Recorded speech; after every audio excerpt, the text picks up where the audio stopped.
Russian Doll Season 2? So we replaced time loops with time travel this time around?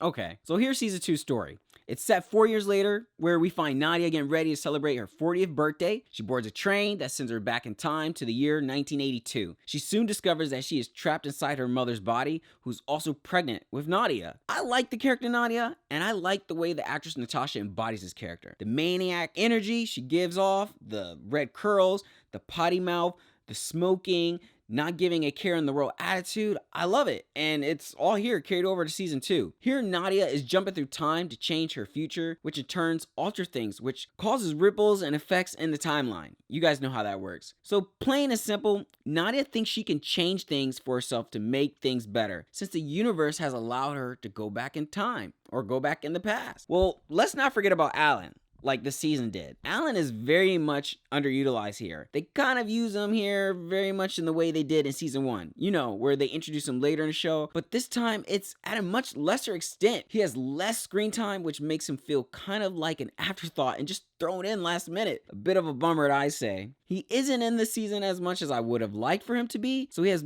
more of a minimal role here. I would have liked to spend a bit more time with him and his story. Also, this time around, Nadia and Alan aren't with each other as much, as they both are on their own paths, which will eventually emerge. Both characters go on a journey to realize and learn something that they both needed to move on in their lives throughout the show. The first season worked more for me than this one did. This season was a bit of a letdown. It starts off slow. I struggled in the first half of the show, but it started to pick up here and there during the last half. I didn't find Season 2 enjoyable as much as the first season, but I gotta say, I could tell there was some thought put into this season. At times, it was a bit difficult to follow. The tone doesn't feel similar to Season 1, but the characters are the same, and I like the characters, but not as much as the story here, per se. There was definitely a presence of dark humor in the first season, but in the second season, it's not as much, as it's much more lighter with a focus on drama and somewhat even trauma. If you've seen and liked the first season, I would recommend the second season, as I think a good handful of those will like it, or love it for that matter. But I, on the other hand, didn't quite enjoy it as much as the first. I'm just gonna go ahead and say it.